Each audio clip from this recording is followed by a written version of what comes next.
Le syndrome pyramidal, c'est un syndrome qui va comporter quatre éléments: un déficit moteur, des modifications du tonus, des modifications des réflexes ostéotendineux et des modifications des réflexes cutanés.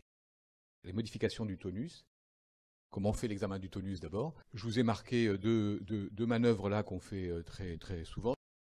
C'est-à-dire on prend la main de la personne, on lui demande de se détendre complètement, puis on la tourne dans tous les sens. Vous allez voir que ça se fait, il n'y a pas de résistance, quoi.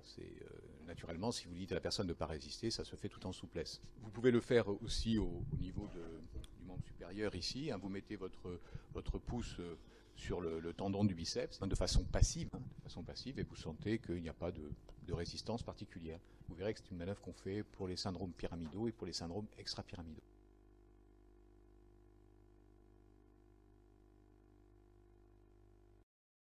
Et au membre inférieur, là, vous ne pouvez pas le tester à moins de vous allonger par terre, mais sinon, vous, sur un lit comme ça, vous prenez, posez la main sur la rotule, et puis vous faites tourner comme ça la jambe, et vous voyez que ça roule sans aucune difficulté, il n'y a pas de résistance.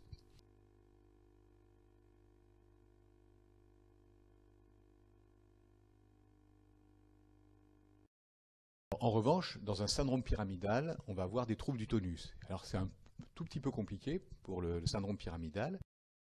Souvenez-vous bien de ça, hein, parce que c'est une question qui tombe très souvent, le syndrome pyramidal. C'est que lorsque vous avez une lésion aiguë, vous allez avoir, dans un premier temps, une hypotonie, hein, donc le tonus est diminué, qui n'est pas forcément facile à voir. Vous voyez, c'est souvent un malade qui est dans le coma, hein, une lésion très aiguë, ou bien une section médulaire, vous voyez, ou des accidents extrêmement sévères et brutaux du faisceau pyramidal. Et c'est pas forcément facile à voir parce que le malade est généralement dans un mauvais état. Donc, si vous voulez, il y a des petits signes, hein, qui sont qu'on recherche, mais je vous en donne un ou deux. C'est la façon, le bruit que fait le membre en tombant sur le plan du lit. Imaginez quelqu'un qui est allongé dans le coma, vous prenez son membre supérieur d'un côté et vous le lâchez d'un seul coup, ça va tomber, il est très hypotonique, donc plof, ça va tomber en faisant un bruit, quelque chose de très hypotonique sur le lit. Alors de l'autre côté, ça va tomber, mais il y a une résistance naturelle, une élasticité musculaire qui fait qu'il va tomber, mais en faisant moins de bruit, si vous voulez, sur le lit, de façon moins brutale. Pareil pour les membres inférieurs. Comme ça, vous pouvez, chez un patient dans le coma, repérer éventuellement un déficit, ou une hypotonie d'un côté du corps. Et puis pour la face, vous savez, c'est le fameux signe de Popeye, hein, le patient qui est dans le coma. D'un côté, il a une hypotonie d'un muscle facial, enfin, mettons du côté droit, et chaque fois qu'il va respirer, ça va faire... Il y a une joue qui va se gonfler comme le fumeur de pipe de Popeye. Et puis après, soit d'emblée, parce que la lésion du faisceau pyramidal s'est installée doucement, soit après le passage hypotonique, vous allez aller vers une hypertonie, qu'on appelle une hypertonie spastique, ou encore élastique. Elle est totalement différente de l'autre hypertonie que vous apprendrez bientôt, qui est l'hypertonie de la maladie extrapyramidale, la maladie de Parkinson, on y reviendra. Donc, qu'est-ce que cette hypertonie élastique? Eh bien, c'est une résistance à l'allongement, par exemple, hein, du muscle. Pareil, lors des mouvements passifs, c'est-à-dire si vous essayez normalement vous faites, la personne comme ça suit sans problème, hein, vous lui mobilisez passivement son bras. Là, si vous allez sentir une résistance quand vous allongez. Cette résistance va être d'autant plus importante que vous le faites vite et que l'amplitude est grande. D'accord? Élastique, pourquoi? Parce que vous tirez, et puis quand vous lâchez, ça va revenir à sa position de départ. C'est élastique. Et si vous étirez encore plus comme ça, encore que vous forcez, d'un seul coup, ça va lâcher.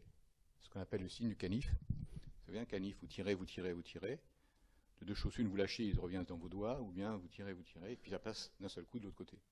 Hein, ça s'appelle le signe du canif. Voilà. Là, vous voyez, je lui demande de tendre les mains comme ça, elle ne peut pas. Vous voyez, elle a un déficit. Puis surtout, elle a vous avez vu la spasticité? Puis elle fait un effort, vous voyez, pour monter, et puis la spasticité vous voyez, regardez, là, la spasticité se renforce. Là, j'essaie de lui plier le bras en lui disant surtout laissez-moi faire. Je ne sais pas si c'est moi d'ailleurs qui le fait. Vous voyez, on sent une résistance. Regardez, la résistance aussi dans les mains ou dans le poignet. L'examinateur a beaucoup de mal à le faire. Alors de l'autre côté, vous voyez, il n'y a aucun problème. Donc vous avez l'hypertonie élastique, spastique, qui prédomine sur les fléchisseurs. Okay. Vous voyez, c'est tous les muscles proximaux. Vous voyez, là, j'essaie de faire... Je ne sais pas qui c'est qui fait ça, non, c'est pas moi, ça. Des mouvements de rotation de l'épaule, et c'est très très raide, alors que normalement, vous pouvez bouger la personne comme ça sans aucun problème. Alors, qu'est-ce qu'elle a comme particularité, cette hypertonie élastique? Eh bien, c'est l'inverse du déficit moteur, c'est-à-dire qu'elle va prédominer sur les muscles fléchisseurs au membre supérieur et extenseurs au membre inférieur.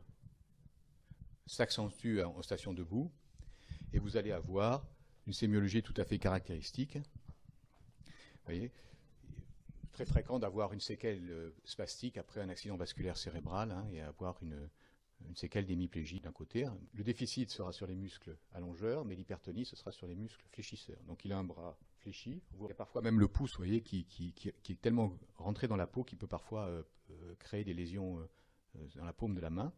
Voilà. Et à l'inverse, au membre inférieur, c'est en extension. Ce qui fait que vous verrez dans la jambe, les jambes marchent comme ceci. Lorsque vous avez une spasticité, et en plus un déficit des raccourcisseurs, eh bien, vous êtes obligé de faire un mouvement de circumduction pour pouvoir avancer, parce que sinon, bah, vous prenez le moindre obstacle et vous cassez la figure en avant. Ça s'appelle faucher. Hein. Regardez une marche pyramidale hémiplégique, par exemple, ce que je vous ai mimé tout à l'heure. Vous voyez, il est obligé de... il est obligé, vous voyez, là, le bras droit, il fait ce qu'il veut. Le bras gauche, il est un petit peu comme ça, un peu bloqué, mais c'est surtout le membre inférieur, vous voyez, où il a ce mouvement. Vous voyez ici à gauche, toc. Il y a ce mouvement de circumduction parce qu'il ne peut pas plier sa jambe. Et ça peut être bilatéral aussi, hein, quand c'est bilatéral. Vous allez avoir une marche, vous voyez, regardez, il marche en frottant le bord externe de ses pieds à chaque fois, un peu plus du côté gauche que du côté droit. Mais lorsque vous avez une démarche comme ça, vous avez une spasticité des deux côtés. Ça s'appelle une démarche de gallinacé, parce que les coqs marchent un peu comme ça. Bon. Si ça vous permet de le retenir. Mais enfin, c'est la même chose des deux côtés, quoi, en pratique. Hein. Ça veut dire qu'il fauche des deux côtés. Ça peut se voir, faucher des deux côtés, ça se peut voir dans une sclérose en plaques, par exemple, ou dans des maladies qui vont toucher le faisceau pyramidal de façon bilatérale.